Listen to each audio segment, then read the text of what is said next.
ഇന്നത്തെ ഏറ്റവും പുതിയ വീഡിയോയിലേക്ക് വരിക്കും സ്വാഗതം. അങ്ങനെ ബസൂക്ക എന്ന സിനിമയുടെ കൃത്യമായ കേരള കളക്ഷൻ വന്നിരിക്കുകയാണ്. തിയേറ്ററുകളിലെ 3 ദിവസങ്ങൾ പിന്നിട്ട് 4-ാം ദിവസം ഞായറാഴ്ചയിലേക്ക് എത്തപ്പെട്ട മമ്മൂട്ടിയെ നായകനാക്കി ഡീനോ ഡെന്നിസ് സംവിധാനം ചെയ്ത മമ്മൂട്ടിയുടെ അടുത്തൊരു ബിഗ് ബഡ്ജറ്റ് സിനിമയായിട്ടാണല്ലോ ഇക്കഴിഞ്ഞ ഏപ്രിൽ 10-ാം തീയതി ബസൂക്ക നമ്മുടെ തിയേറ്ററുകളിൽ റിലീസ് ചെയ്തത്. ഇപ്പോഴത്തെ സിനിമയുടെ കാത്തിരുന്ന കേരള 3 ദിവസത്തെ കൃത്യമായ ഗ്രോസ് കളക്ഷൻ വന്നിരിക്കുകയാണ്.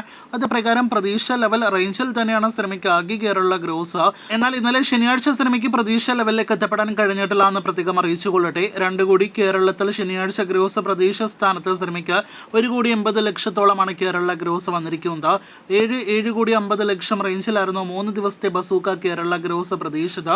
ഇപ്പോഴത്തെ സിനിമ 3 ദിവസങ്ങൾ കൊണ്ട് നേടിയെടുത്തിരിക്കുന്നത് 7,19,00,000 കേരള ഗ്രോസ് കളക്ഷനാണ്. അപ്പോൾ പ്രതീക്ഷ ലെവലിലേക്ക് തന്നെ ബസൂക്ക എന്ന സിനിമ എത്തപ്പെട്ടിരിക്കുന്നു എന്നാണ് ഈ വീഡിയോയിലൂടെ പ്രത്യേകം അറിയിക്കാനായിട്ടുള്ളത്. ഇനി സിനിമയുടെ റെസ്റ്റ് ഓഫ് ഇന്ത്യ കൃത്യമായ കളക്ഷനിലേക്ക് കൂടി വരികയാണെങ്കിൽ കേരളത്തിന് പുറത്ത് ഇന്ത്യയിലെ മറ്റ് സംസ്ഥാനങ്ങളിലെ സിനിമയ്ക്ക് 3 ദിവസങ്ങൾ കൊണ്ട് 1 കോടി കളക്ഷൻ ടച്ച് ചെയ്യാനായിട്ട് കഴിഞ്ഞിട്ടില്ല. 80 ലക്ഷം ഗ്രോസ് കളക്ഷനാണ് സിനിമ റെസ്റ്റ് ഓഫ് ഇന്ത്യ കളക്ഷനായിട്ട് നേടിയെടുത്തിരിക്കുന്നത്.